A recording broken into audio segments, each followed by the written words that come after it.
Salah satu korban yang ditagih karena berutang ke PT Permodalan Nasional Madani (PNM) mengungkapkan kekesalannya dan tidak menyangka dirinya bersama keluarga terlibat kasus pinjaman fiktif di Desa Sukabakti, Tarogong Kidul, Garut, Jawa Barat.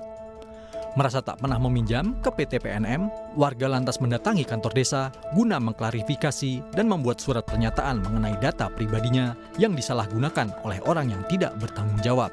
Punya hutang 2 juta, sisanya 850.000 lagi. Pencairannya itu tanggal 20 Oktober 2022, hampir setahun. Bahkan saya pun nggak tahu punya utang segitu. Cicilannya itu berapa sebulan? Nggak tahu, karena dibayar sama oknum yang tidak bertanggung jawab. Oh, gitu. Ya, di pihak PNM ada ngasih data. Warga desa langsung di cross check, langsung berkumpul lah.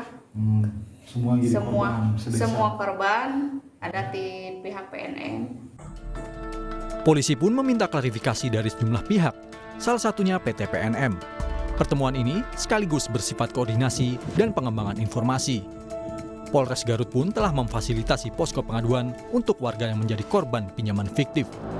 Namun hingga kini belum ada yang membuat laporan. Sampai dengan saat ini kami masih menunggu pihak-pihak yang akan melaporkan kepada kami, pihak kepolisian, karena ini juga menjadi bahan kami untuk menindaklanjuti laporan-laporan yang sekiranya akan masuk, dan kami akan pelajari apabila ada laporan dari pihak-pihak yang merasa dirugikan. Kalau kayak nilai kerugian kayak gitu belum ada jawabannya? Belum, ini masih kami lakukan komunikasi di pihak-pihak yang merasa dirugikan maupun dengan pihak PNM sendiri. Jadi kami masih terus berkomunikasi.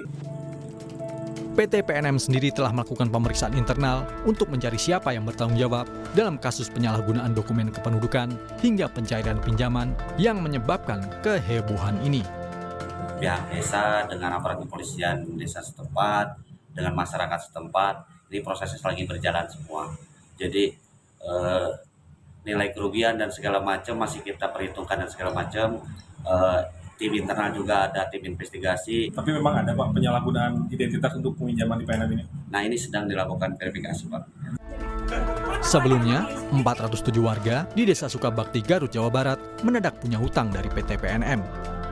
BUMN ini didirikan untuk memberi pembiayaan khusus bagi pelaku usaha mikro dan kecil. Saat ini PT PNM sedang melakukan investigasi internal mengenai kasus yang terjadi, termasuk menyelidiki asal kebocoran data ratusan warga.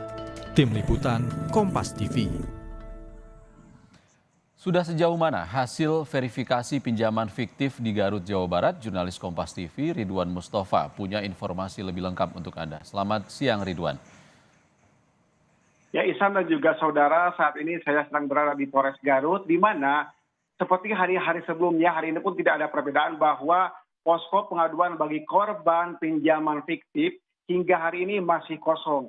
Belum satupun para korban yang melaporkan kepada pihak Polres Garut ataupun kepada Polsek Tarogong Kidul. Padahal sejak kasus ini mencuat, Polres Garut dan juga Polsek Tarogong Kidul telah membuka posko pengaduan bagi para korban yang merasa dirugikan, yang hingga saat ini jumlahnya mencapai 407 orang. Tak hanya itu, Ihsan dan juga saudara, hasil investigasi internal hingga hari ini masih berjumlah 299 orang yang terverifikasi dan clear tidak ada kaitannya dengan utang piutang bersama PT PNM. Sebagian lagi masih dalam tahap investigasi dan pihak PNM pun saat ini masih melakukan investigasi internal dan belum menyimpulkan hasil akhir dari investigasi yang dilakukan oleh pihak PT PNM Pusat. Demikian, Ihsan. Ridwan, ada dugaan oknum yang mengumpulkan dan menyalahgunakan data warga. Bagaimana hasil pemeriksaan? Apakah sudah diketahui siapa?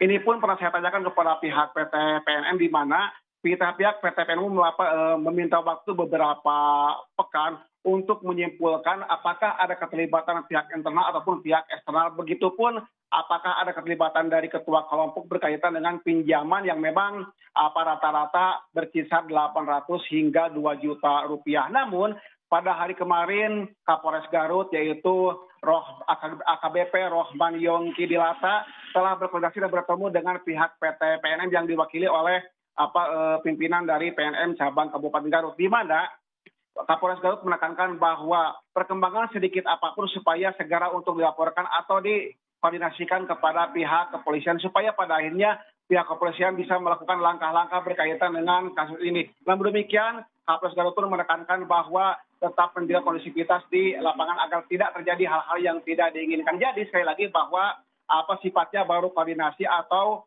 mengklarifikasi berkaitan dengan perkembangan kasus ini. Demikian, Ihsan. Ridwan, ini kan hampir satu desa, lalu seperti apa penyelidikan kepada pihak desa? Sampai saat ini penyelidikan masih dilakukan oleh pihak PNM.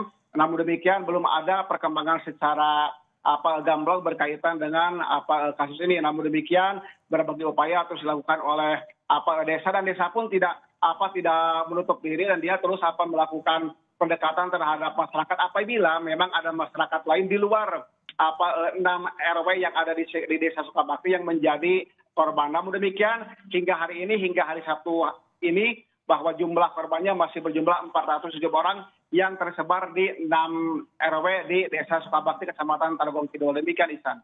Ridwan Mustafa melaporkan langsung dari Garut, Jawa Barat. Terima kasih, Ridwan.